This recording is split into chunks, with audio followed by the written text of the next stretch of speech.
A paz do Senhor para você, que é professor do discipulando, você que é professora também.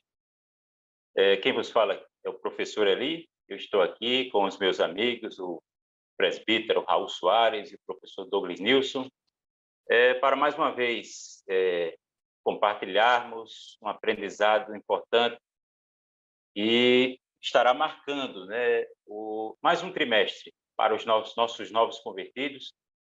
Estamos falando agora da lição do quarto trimestre, o quarto círculo, que tratará das bem-aventuranças e da identidade cristã, um assunto relevante para a cristandade contemporânea.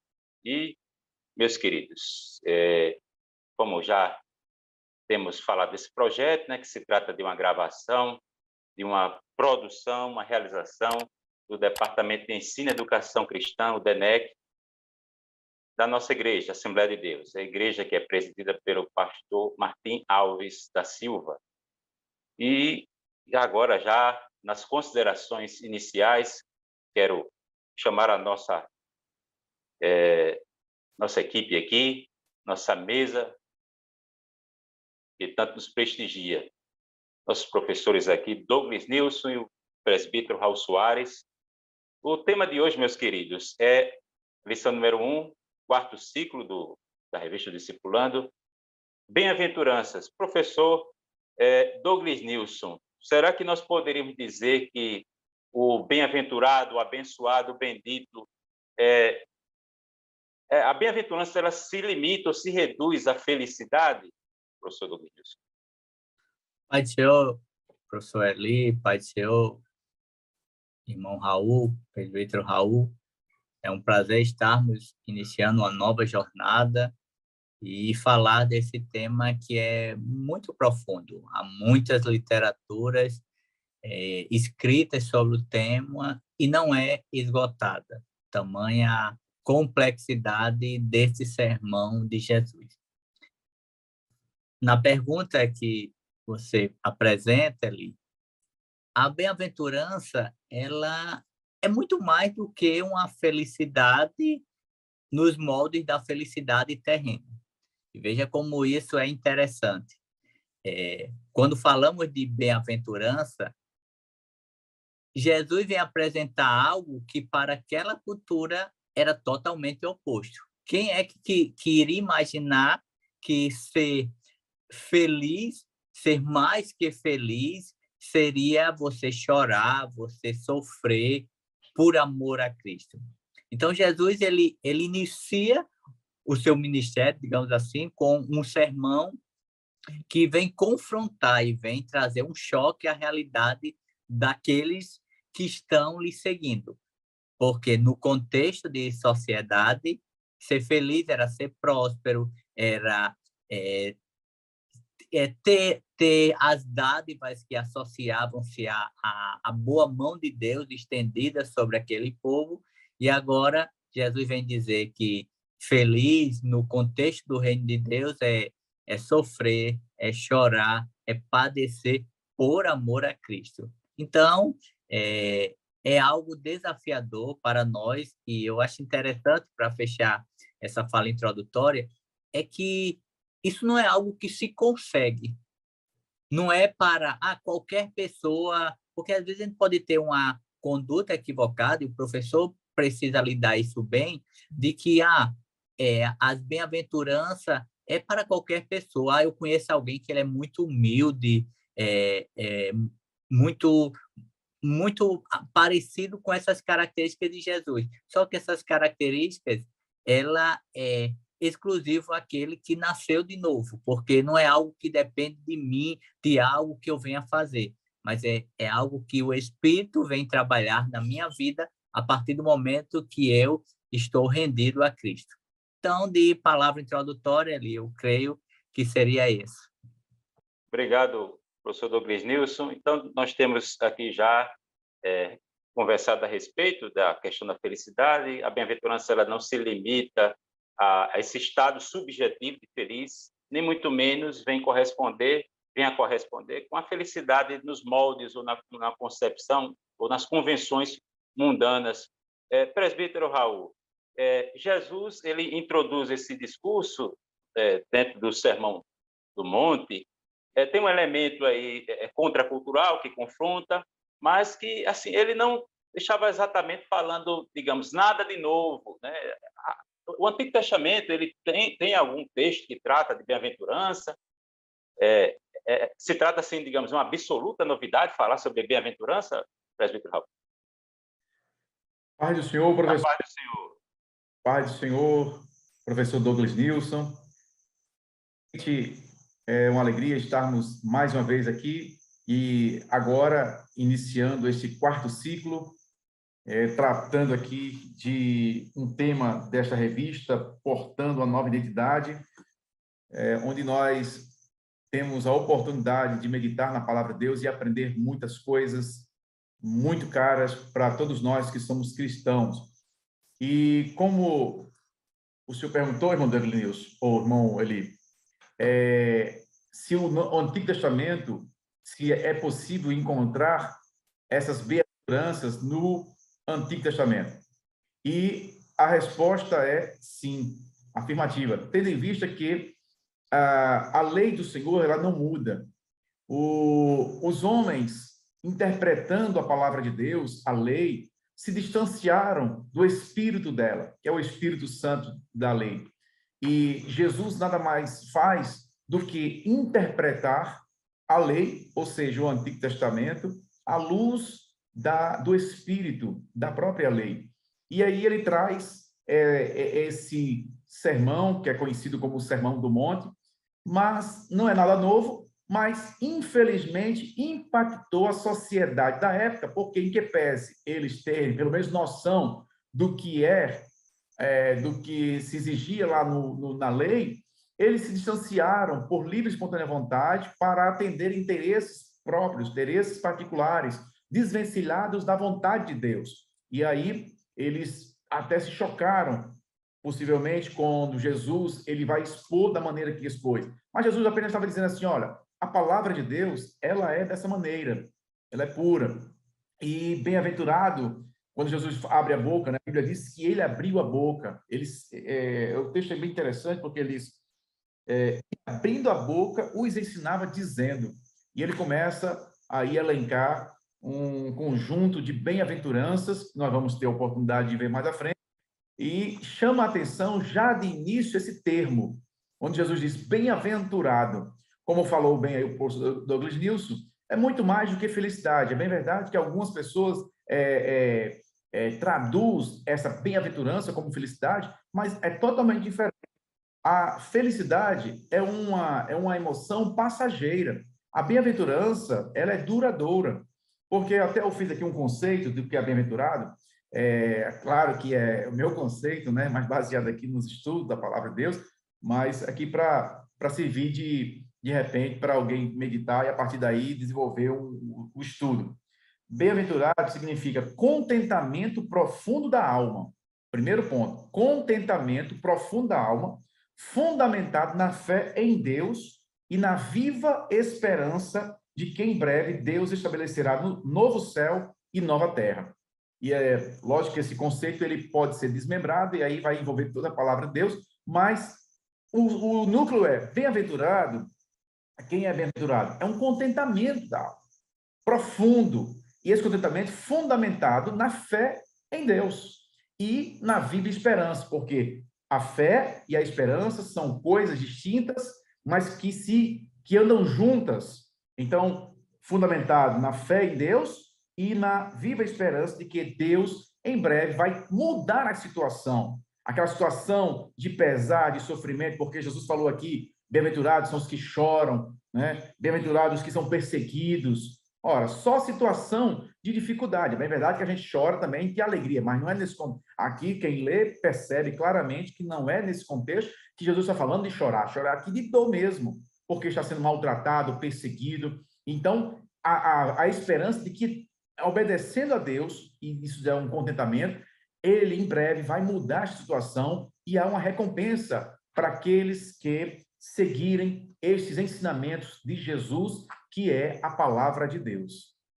Obrigado, presbítero Raul. temos falado aqui que, objetivamente, bem-aventurado significa abençoado, bendito, e temos também destacado essa dimensão subjetiva que a felicidade ela pode ser um efeito, né, pelo menos a médio e longo prazo, da bênção de Deus sobre a vida de alguém.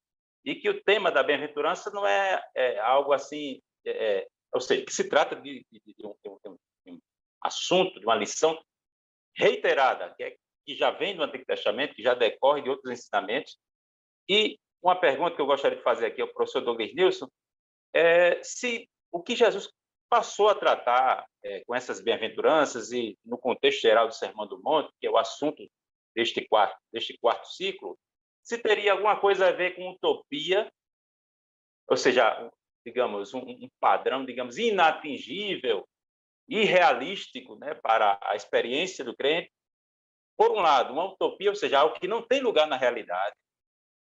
Se, por outro lado, teria alguma coisa a ver com legalismo, um novo tipo de legalismo, uma nova versão de judaísmo para aqueles primeiros ouvintes, né, das bem-aventuranças, né? Ou se, no final das contas, o que Jesus trata aqui é sobre graça. Por quê? Porque estamos aqui falando da identidade do cristão, e essa identidade ela é apropriada, essa cidadania, ela é recebida pela fé, em resposta à ação de Deus em nossas vidas, para conosco, né? E o que foi que Deus fez? O seu reino, né? Essa cidadania tem a ver com o reino de Deus, e o reino de Deus é um dom de Deus, um dom da graça para o homem. Professor Douglas Nilson, o que poderíamos ainda falar sobre essa questão de legalismo, utopia e outras interpretações que venham a soar ou mesmo se confirmarem como equivocadas em relação às bem-aventuranças do Sermão do Monte? Eli, eu entendo, acredito que, num primeiro momento, para alguns dos ouvintes, esse discurso de Jesus era tanto utópico como, em algum aspecto, legalista, para aqueles que estavam ouvindo pela primeira vez. Porque imagina alguém chegar que, na mente daquelas pessoas, ele viria para governar na terra, ser um governo terreno, para tirar o poderio de Roma e, assim, poder trazer o protagonismo de volta para Israel.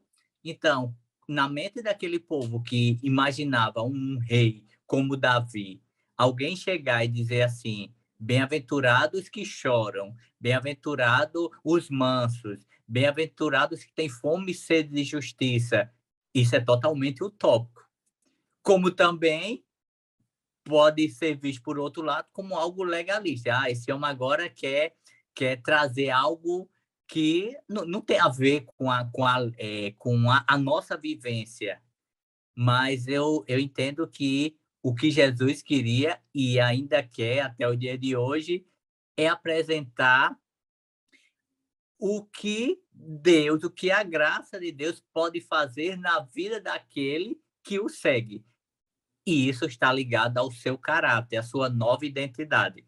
E, por exemplo, imagina que aquelas pessoas eram cheias, transbordantes de autossuficiência, muitos deles. Aí Jesus diz agora que eles precisam ser humildes de coração.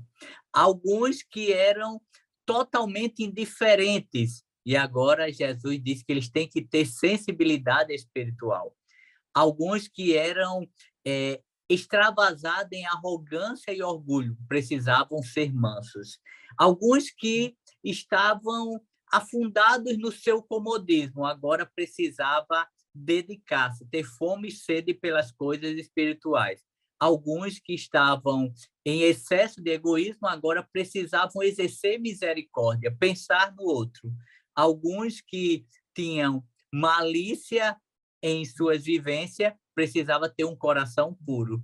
E alguns que tinham uma conduta de fidelidade situacionista, de acordo com aquilo que trouxesse benefício para si, Jesus fala que agora eles precisam agir com fidelidade ao que é certo. Então, isso é graça, porque ninguém, e aí eu reitero o que eu falei há pouco, encerrando essa fala, ninguém por vontade própria, consegue executar isso se não houver graça, se não houver ação de Deus.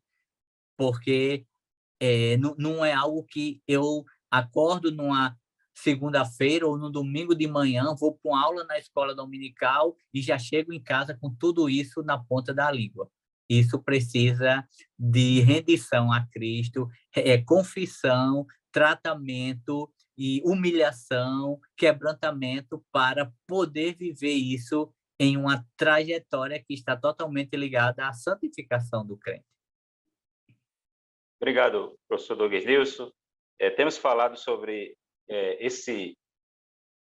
essa mensagem das bem-aventuranças e do Sermão do Monte trata de uma ação de Deus, né, que é implantar o seu reino entre os homens e que a apropriação que nós fazemos dos valores desse reino, e quando incorporamos às nossas vidas, tudo isso nós fazemos em resposta ao que Deus já fez por nós, né?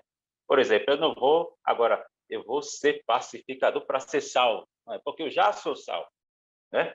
E não existe fé sem obras, né? E se eu tenho alguma fé verdadeira e genuína em Cristo, no Evangelho, então eu vou demonstrar a pacificação através do meu testemunho.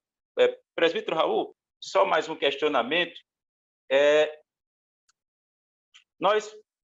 O crente, diante desse texto, ele pode, digamos, destacar, digamos, eu vou ser dedicado aqui a ser pobre de espírito, eu não tenho uma obrigação de ser manso.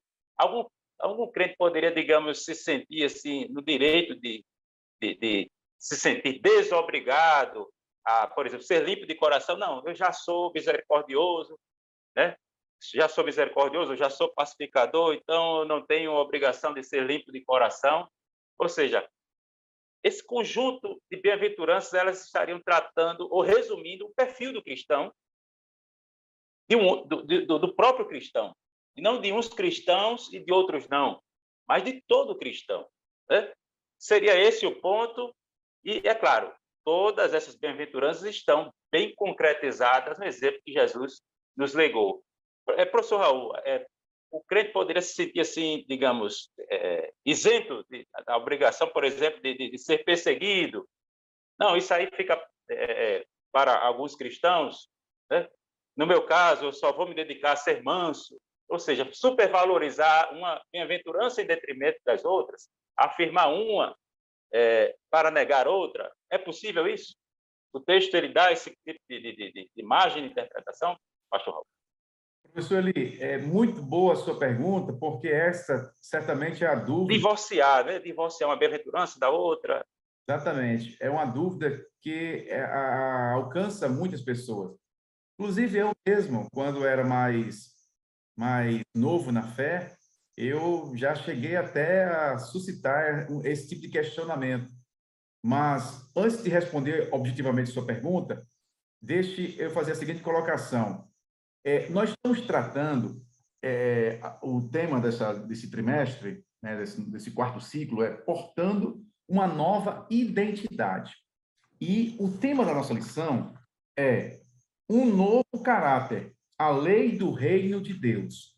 Então, é curioso e é interessante que quando Jesus estava iniciando o seu ministério, ele profere esse ensinamento.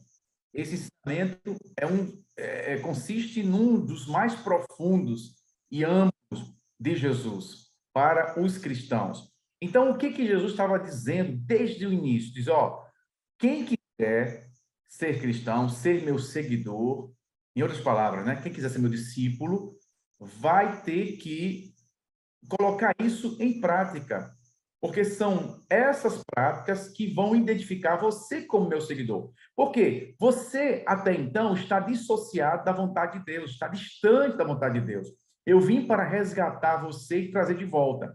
E aí, uma pessoa que aceita Jesus como seu único e suficiente Salvador, ela vai ter que entender que ela vai sair do reino das trevas. Deus está tirando ela de um reino que é de treva, que é de terror, e está colocando esta pessoa num reino de luz, no reino do Filho do seu amor, né? Então, esse reino de Jesus, esse reino de Deus, tem regras. Existem regras próprias. É a lei do reino que é o tema da lição. Então, todos os súditos deste reino devem necessariamente se submeter a estas leis de forma incondicional e de forma total. Não pode, de forma alguma, dizer isso aqui é para mim, isso aqui não é. Isso aqui é para mim, ó, vira a lei da conveniência.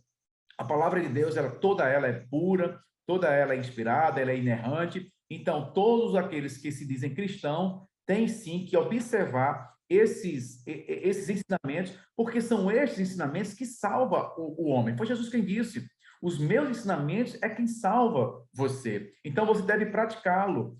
Você deve abraçar a Bíblia como um todo, porque isso aqui é bênção para nós. Ser bem-aventurado, como já foi dito, é muito mais do que feliz. É alguém que tem um contentamento, é alguém que está ciente do que é, para onde vai, a firmeza em Deus. É muito maravilhoso. Então, de forma alguma, a pessoa pode escolher aqui uma dessas bem-aventuranças para aplicar em sua vida e excluir outra bem-aventurança. Temos que abraçar a lei do Senhor na sua totalidade. E, Eli, eu queria só fazer um rápido comentário dentro disso. É que as bem-aventuranças, eu entendo ela como um dispositivo, tipo um termômetro na questão na construção do caráter do cristão. Então, quanto mais eu me permito que o Senhor trabalhe em mim, mais essas bem-aventuranças ela vai fazendo parte da minha vida naturalmente. Eu vou me tornando mais empático, mais manso, mais misericordioso. Isso vai sendo absorvido naturalmente em minha vida.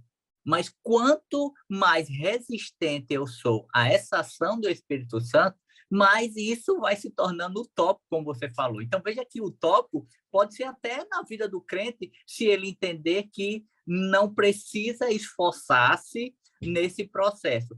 Tem que haver um esforço da minha parte, e esse esforço refere-se a eu buscar, eu reconhecer que áreas elas precisam ser trabalhadas pelo Senhor. Se eu sou alguém que tem um coração muito malicioso, então isso não é uma coisa instantânea, tem casos que sim, tem casos que requer um tratamento. Então, eu entendo as bem-aventuranças como um termômetro nesse processo de santificação do crente.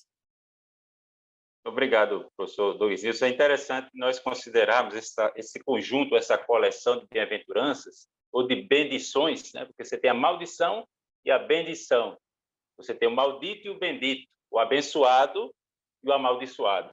Estamos aqui tratando do abençoado, do bendito. Então, a primeira aqui das bem-aventuranças, né, que temos aqui já falado, que isso é mais do que feliz, ainda que para o mundo seja um caso perdido, ou seja, imagina aí o mundo jamais diria, bem-aventurado o pobre de espírito. O mundo jamais diria. Por quê? Porque o que o mundo entende por privação, por exemplo, essa bem-aventurança está tratando de privação, né? Ou um rico, ele pode ser um pobre de espírito? Então, professor discipulando, é importante você estar atentando para essas questões, né? Pobreza de espírito, pobre de espírito, humilde de espírito, dependendo da versão. Então, não se trata propriamente de mera privação. Não existe nada, ou seja, a graça ela não é inerente à pobreza nem à riqueza. O fato da pessoa ser por si só, né? O fato por si só da pessoa ser rico, né? Ou privado de riqueza, isso aí não diz nada sobre a identidade da pessoa em relação à sua conexão com Cristo. E onde estaria o tesouro dessa pessoa? Onde está o seu tesouro, professor, ou você que eventualmente tem acompanhado aí esta aula aqui neste canal, né? A palavra aqui para pobre é indigente, é miserável mesmo.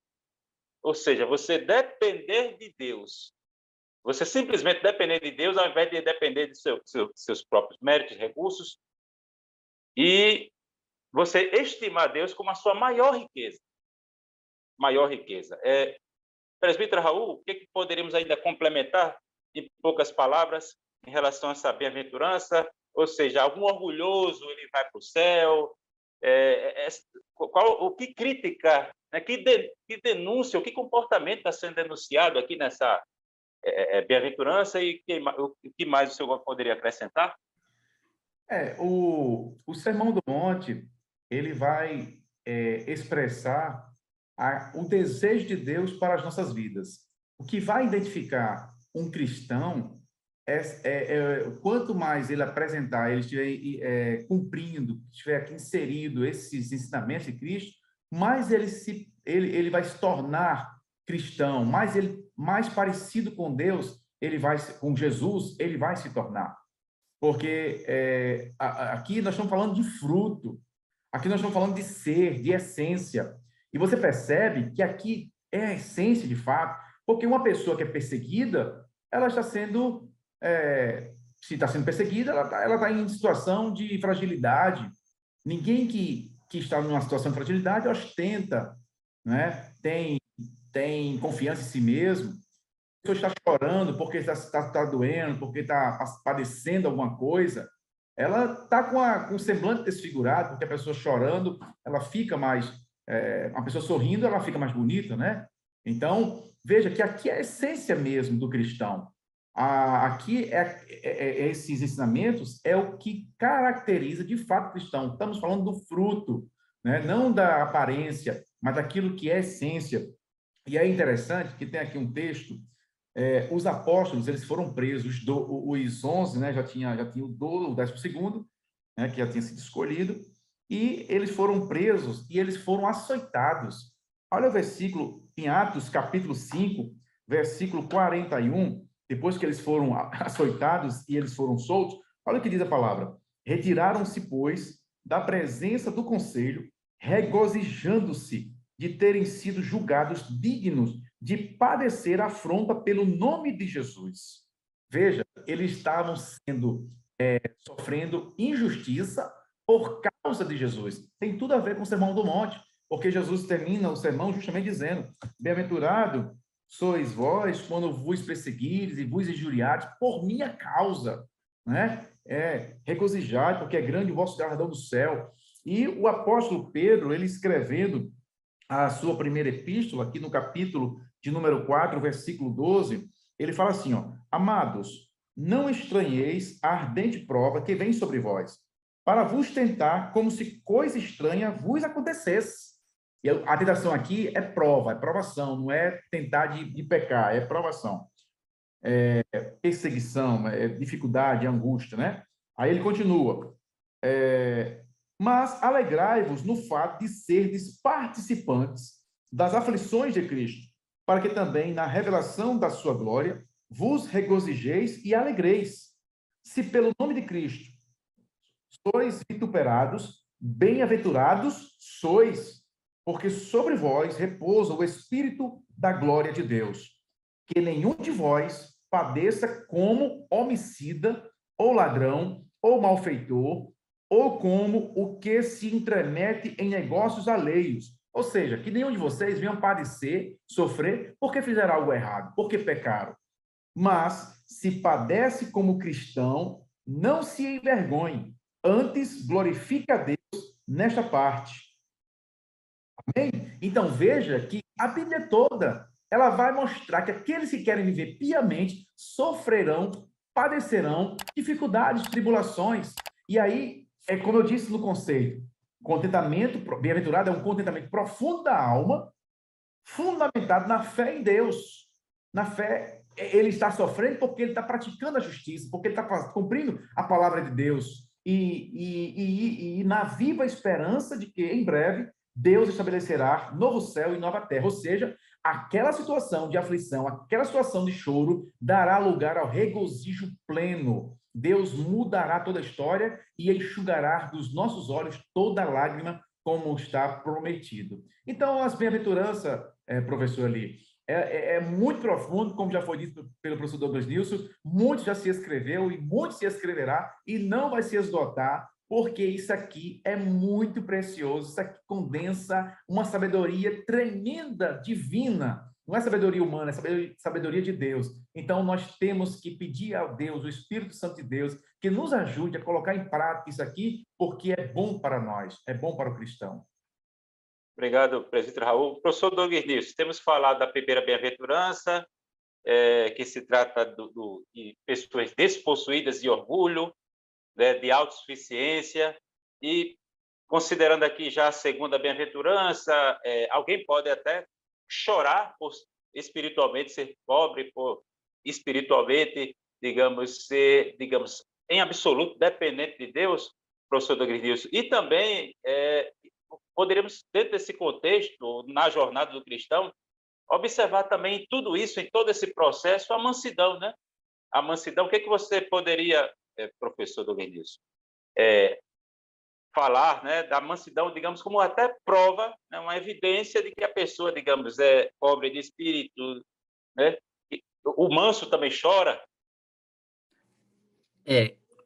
Quando falamos de chorar, isso ele precisa ficar bem frisado até para o professor, ao seu aluno, porque aqui Jesus não está destacando o choro pelas nossas lutas terrenas.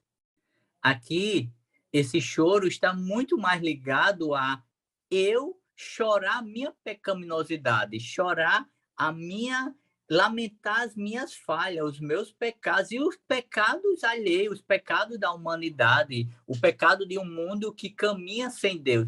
É sentir essa dor, é chorar por este pesar.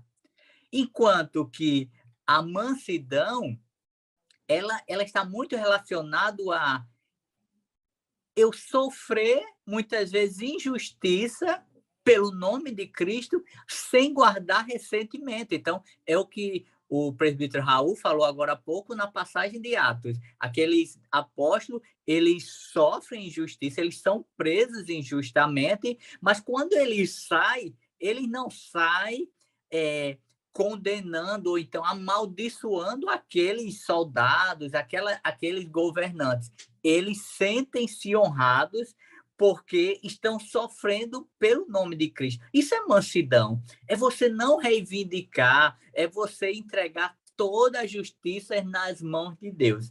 Então, como disse, é uma nova identidade que só aqueles que são rendidos a Cristo poderão viver. Porque o que imaginar de alguém que, de repente, está chorando, mas veja que há um dispositivo acalentador. Serão consolados. E esse consolo é em terra, primariamente, pela ação do Espírito Santo de diversas formas, mas esse consolo também tem uma dimensão futurística na eternidade, quando não haverá mais choro, não haverá mais dor, não haverá mais nenhum pranto. De igual modo, aquele que sofre injustiça, mas mantém-se de maneira mansa, qual é a recompensa que tem para essas pessoas?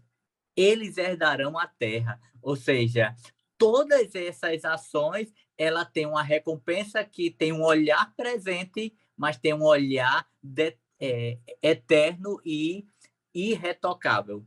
Então, poderia pontuar nesses dois dessa forma. E aí segue como os que têm fome e sede de justiça. O que é ter fome e sede de justiça? Aí eu vou passar para Eli, para o presbítero Raul, nessa continuidade dessas muitas bem-aventuranças.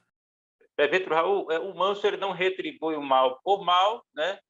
Eles podem até sofrer injustiça, mas ele não vai deixar de ter fome e sede de justiça, né? E aqui conceito, tipo de justiça ele está, o que está em vista aqui, o que está em questão, né? Uma justiça própria, né? A justiça do indivíduo, a justiça de Deus, né?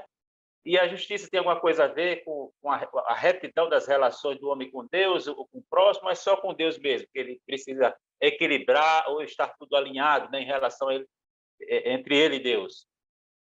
O senhor, que é da área do direito, poderia, né, discutir alguma coisa, em poucas palavras? Por favor. Veja que essas características, essas bem-aventuranças, elas estão intimamente ligadas, de maneira que uma implica na outra.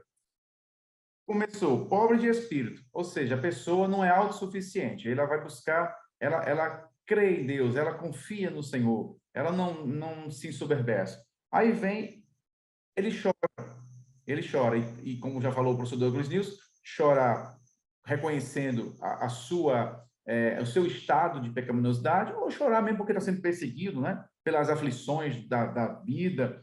Aí vem bem-aventurados os mansos. A pessoa chora e ele suporta, ele não revida.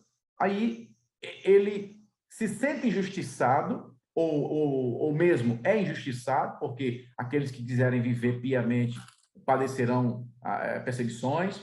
Então, ele tem esse sentimento, esse desejo, essa vontade de que aquela injustiça cesse e o seu dano seja reparado. Só que ele entende, pela palavra de Deus, que ele não tem capacidade de fazer justiça.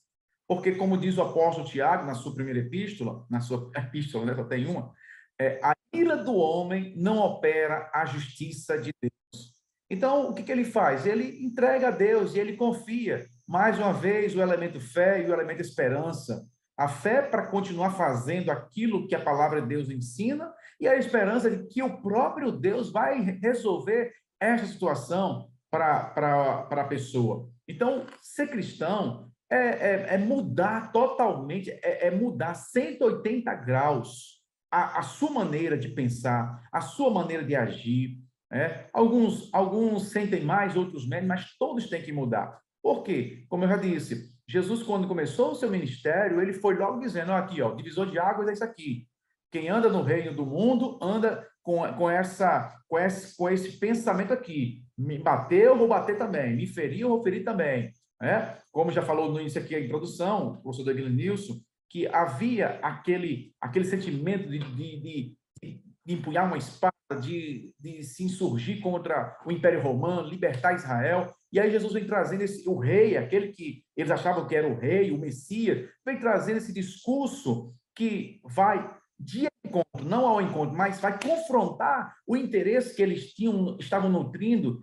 É Jesus dizendo claramente, olha, o meu reino não é deste mundo, daqui eu não sou, o meu reino tem regras próprias e as regras são essas aqui. Esperem na justiça de Deus, entregue a Deus. E aí o crente tem que orar, tem que apresentar ao Senhor, e dizer, Senhor, tem misericórdia de mim, me ajude aqui. E aí, quanto mais o crente ele vai cumprindo essa bem-aventurança, ele vai ter esse desejo, nutrir esse desejo. A Bíblia diz, foi Jesus quem disse, né? Eles serão fartos. Quem tem fome e sede de justiça, porque eles serão fartos. E Deus não é injusto. Deus é o justo juiz. O Salmo 89 diz que justiça e juízo são a base do trono de Deus. Misericórdia e verdade vão adiante dele. Então, Deus, ele é justo. Ele quer estabelecer a justiça na terra e ele não se regozija com a injustiça. Então, se o crente está sofrendo injustiça, certamente Deus já está no processo para realizar a justiça, porque Deus não é injusto, ele é justo. Então, nós temos que seguir aqui este ensinamento de Cristo e nós não agirmos, não fazemos justiça com as nossas próprias mãos, mas esperar na reta justiça do Senhor, que ele sabe trabalhar. Obrigado, presbítero Raul. Meus queridos, restam ainda 4 bem-aventuranças, dando aqui prosseguimento. Professor Douglas Nilson, sabemos que há pessoas com fome e sede e outras coisas que não a justiça de Deus, a justiça divina. Então, prosseguindo aqui, tratando aqui dos misericordiosos, né, na qualidade de benditos e bem-aventurados, abençoados, a palavra miséria está presente aqui no sentido original, quando você considera, né, a palavra misericórdia, né? Você, dando aqui também artigo, conectando, né, a bem-aventurança em relação à misericórdia e o que já foi dito anteriormente, o misericordioso, ele vê a miséria, né? O coração dele está na miséria, está ali presente, está conectado, está junto com a miséria do outro, E ele também enxerga a miséria do seu próprio coração. Temos falado aqui sobre a pobreza de espírito. Professor Douglas Nilson, que poderíamos ainda falar sobre essa condição do misericordioso, né? Que ele não se isola da dor, não se isola da necessidade alheia. Isso faz parte do caráter cristão mesmo? Ou é uma coisa inatingível, utópica? Ninguém é capaz de viver esse princípio. A misericórdia, ela pode ser definida aqui como empatia, né? Sentir a dor do outro, colocar-se no lugar do outro. E mais uma vez, isso só é possível em condições normais, no âmbito que Cristo apresenta para aquele que é rendido a Ele. Porque aqui vai estar envolvido o amor, que é o amor ágape, o amor de Cristo pelas pessoas, o amor que se doa, o amor empático. E tudo isso é misericórdia. Misericórdia é compaixão. Misericórdia é olhar para o outro e fazer como aquela parábola do samaritano, em que você abdica de qualquer indiferença que existe para dar o suporte àquele que precisa hoje. É o evangelho prático, podemos dizer que é como o Tiago fala, eu não posso provar minha fé sem as ações práticas. Misericórdia é uma ação prática. Não basta eu ir na casa do meu irmão que está passando uma necessidade e eu podendo fazer, não faço, eu estou pecando. Isso é misericórdia. Se muitas vezes abdicar de si para olhar, se colocar e se doar para o outro. E veja como isso é interessante, porque há uma lei, podemos dizer, uma lei de semeadura. O texto vai dizer que os misericordiosos obterão misericórdia, ou seja, eu dou e eu recebo. Eu ajo com misericórdia e eu recebo a completude da misericórdia, a misericórdia de quem é misericordioso, de quem é o centro, o ponto de partida da misericórdia. E então, nesse contexto, poderíamos ainda falar do ponto seguinte, que é pureza, limpeza de coração. Esse ser limpo de coração é algo que é totalmente contrário a alguém que não seja regenerado. E veja como isso é novo para o contexto ao qual Jesus está inserido naquela sociedade. Porque a limpeza do coração é algo que Deus conhece, é algo interno. Aqui estamos nós três e podemos ter o coração mais impuro e nenhum de nós vamos saber, a não ser que tenhamos uma convivência e talvez o linguajar pode denunciar isso. Mas o Senhor que conhece o coração, então ele convoca para que nós vivamos uma purificação interior que vai refletir nas ações interior ou nas ações exteriores. Então, o limpo de coração é aquele que, pegando o gancho do que o presbítero Raul falou, como cada um está articulado, o limpo de coração ele não é autossuficiente. O limpo de coração ele não é independente, ele não vive uma fé independente, porque ele sabe que tudo que vem acontecer de bom na vida dele e nada depende dele, tudo depende da graça, da bondade, da boa mão do Senhor. E essa limpeza de coração que o Senhor opera pela ação do Espírito Santo, ele tem como recompensa ver a Deus. Então, veja que é uma consequência e cada uma dessas ações, imagina se Jesus colocasse só as bem-aventuranças. Bem-aventurados os limpos de coração, bem-aventurados os que choram, bem-aventurados... E ele não colocasse o complemento. Talvez alguém pudesse dizer, mas que futuro tem isso? Mas veja que cada um, Jesus diz, olha, os limpos de coração tem como consequência ver a Deus. Os que choram serão consolados. Os que têm fome e sede de justiça. verão a Deus. Então, cada uma dessas, ou os que têm fome e sede de justiça serão saciados. Então, cada um desses, há uma recompensa para aqueles que vão, buscam observar essas bem-aventuranças. E esse limpo de coração, Jesus está deixando bem claro que não é algo fingido, né?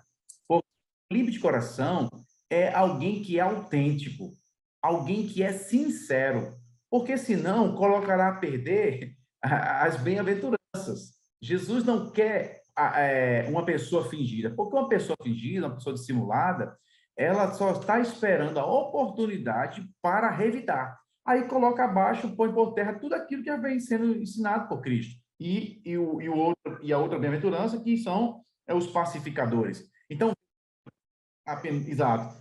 Veja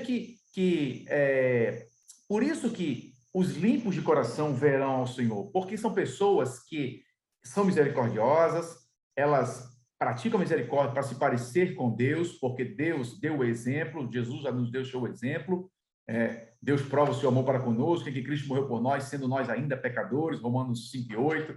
Então, nós temos que imitar a Cristo, temos que tentar imitar a Deus. Então, a misericórdia é uma característica de Deus, nós temos que também ter a misericórdia. E para exercer essa característica, nós temos que ser sinceros, nós temos que ser autênticos, porque senão, um dia, a máscara vai cair. Né? Primeiro que a máscara vai cair diante dos homens, porque diante de Deus já caiu há muito tempo, desde o momento que a pessoa não foi sincera. Né? E aí, alguém pode perguntar assim, professor, mas espera aí, quer dizer que eu não vou me irritar, não vou mirar? Claro que vai. Você é ser humano, você é emoção. Né? E foi Deus que fez você com essa complexidade toda. Mas você, pela racionalidade, à luz da palavra de Deus, entendendo a palavra de Deus, entendendo que a sua vontade não é melhor, a justiça não pode ser praticada com as suas próprias mãos, mas sim entregar a Deus, você se submeter à vontade do Senhor, aí você vai estar dizendo, Senhor, me ajude aqui. O Espírito Santo de Deus vai fazendo com que aqueles sentimentos ruins vá desaparecendo. E você fica habilitado para estender a mão àqueles que lhe fizeram mal, para abençoá-los, para ajudá-los, né? Então, este é o significado da pessoa que é limpa de coração. E nós vamos entrar agora, né, no sétima bem-aventurança, que são os pacificadores, né? Aqueles que estão sempre evitando a confusão e estão tentando fazer com que outras pessoas não entrem em questão, não entrem em confusão, porque a confusão destrói, a confusão gera barreiras e Deus não se agrada disso. Meus queridos, conectando aqui a sétima bem-aventurança, a penúltima, com a última, né? Temos falado da pureza, das intenções, das motivações, quando falamos dos limpos de coração. Temos falado aqui também, anteriormente, dos misericordiosos e dos pacificadores, né? O cristão não pode ser causa de conflito. Agora, é claro que também estamos falando aqui de uma paz, mas não ao custo da verdade do Evangelho, ou ao custo da autenticidade, como temos discutido aqui. E se você... Agora, é aqui que entra a conexão que eu quero, já caminhando aqui para as considerações finais, e facultar a palavra para vocês também, o crente, o pacificador, ele se preocupa com a paz com Deus e também com a paz de Deus com os homens e dos homens com Deus. E isso pode levar à perseguição. Então, professor Raul, como é que nós poderíamos concluir aqui essa coletânea de bem-aventuranças e já caminhando para o nosso encerramento? Em seguida, eu gostaria de ouvir também o professor Douglas Nilson. Seriam essas minhas observações. Essa última colocação de Cristo, ele diz, né, bem-aventurados sois vós, ou seja, são vocês, quando vos injuriarem e perseguirem e mentindo disserem todo mal contra vós por minha causa. Alegre-se, né, exulte, porque é grande o vosso galardão nos céus, porque assim perseguiram os profetas que foram antes de vós. Isso infelizmente, meu querido professor, meu caro irmão, infelizmente, nós vamos vivenciar isso até que Jesus venha estabelecer o seu reino aqui na sua plenitude, totalidade, como ele prometeu. Por quê? Porque o fato de eu viver, às vezes, de forma santa, já irrita alguma pessoa. Já irrita. Alguém já olha assim, olha só quer ser o que não é. Por quê? Porque o seu comportamento, a sua luz, joga a luz nele, na pessoa que está em treva, e descobre. Ele mesmo se vê. E ele fica com raiva. Perceba como isso é naturalmente, espiritualmente falando, né? Se é que a gente pode falar assim. Então, se você quer viver de acordo com a palavra de Deus, você vai irritar alguém e alguém vai se insurgir contra você, vai querer lhe perseguir, vai querer lhe maltratar, vai querer lhe matar. Porque assim foi feito aos profetas. Jesus disse isso e a gente sabe isso pela Escritura e fizeram isso com Jesus também. Então, infelizmente, nós estamos ainda neste planeta, neste mundo e estamos sujeitos a isso. Mas a promessa gloriosa se impõe. Se você está sofrendo por minha causa, porque você está querendo fazer a minha vontade é santa, vai ser boa para você, pode se alegrar, viu? Pode lutar. Espere, mantenha essa esperança viva, porque grande é o vosso galardão nos céus. Veja, irmão, que coisa maravilhosa, né? Então, vale a pena ser crente, e esse Sermão do Monte, ele é o padrão de vida estabelecido por Deus para toda a humanidade. Mas, infelizmente, não é todo mundo que quer Cristo, então, para aqueles que querem ser Cristo, né? Porque nós somos nova criatura, está lá em 2 Coríntios 5,17. Se alguém está em Cristo, nova criatura é. As coisas velhas passaram, esse tudo se fez novo. Se alguém está em Cristo, né? Jesus está escrito em João 3,16, né? Deus amou o mundo de tal maneira que enviou o seu Filho único para que todo aquele que nele crê não pereça, mas tenha a vida eterna. Porque Deus enviou o seu Filho ao mundo, não para condenar o mundo, mas para que o mundo fosse salvo por ele. Porque quem crê nele não é condenado, mas quem não crê já está condenado, porquanto não crê no unigênito do Filho de Deus. Então, veja que essa vontade do Senhor é para toda a humanidade, mas nem todos dão crédito à pregação do Evangelho, nem todos querem sair das trevas e vir para a luz, e, infelizmente, ficam aí sofrendo, mas glória a Deus que Deus nos escolheu e nós aceitamos o bendito convite do Senhor e vamos pedir ajuda ao Espírito Santo para colocarmos em prática este ensino nuclear da palavra de Deus. Presbítero Raul, obrigado. Professor Dovis Nilson, em poucas palavras, como é que a gente poderia se posicionar diante dessa última bem-aventurança? Observe que na primeira bem-aventurança há uma promessa de herdar o reino de Deus, e a última também conecta com a mesma promessa. Eu queria encerrar apresentando aqui o que não é ser bem-aventurado. O último ponto da nossa lição, ele vai fazer essa pergunta: o que não é ser bem-aventurado? Então, só fazendo um paralelo, o que nós falamos com o que não é. Por exemplo, bem-aventurado, ser pobre de espírito não é ser um coitadinho. Chorar não significa ficar triste quando perde grandes oportunidades. Ter mansidão não significa ser bobo. Fome e sede de justiça não está atrelado a querer fazer valer a sua justiça. Misericórdia não é querer que as pessoas aceitem Jesus à força. Limpeza, pureza de coração não é condenar o pecado dos outros. Ser pacificador não é ser parcial, ter um discurso para um lado que beneficia você. E ser perseguido por causa da justiça não é ser perseguido por suas atitudes contrárias ao cristianismo. Então, uma frase do escritor do livro Discipulado, ele vai nos dizer o seguinte: a igreja dos bem-aventurados é a igreja do crucificado. Com ele, tudo perdeu e, ao mesmo tempo, tudo encontrou. Então, São essas as considerações finais. Bem-aventurança faz parte da nossa vida, da nossa identidade, independente da sua confissão de fé. Está inteiramente ligado, atrelado à vida cristã. Então, o professor leve essa verdade como uma verdade absoluta para o seu aluno. Ele precisa perseguir, lutar em oração, apresentar ao Senhor, ler, entender para que essas verdades sejam verdades em sua vida. Elas vivam e tenham prazer em viver essas bem-aventuranças. É isso. Agradeço mais uma oportunidade de estar convosco e que seja proveitosa essas nossas discussões para o professor e extensivamente para o aluno e todo aquele que tiver acesso a este momento de podcast.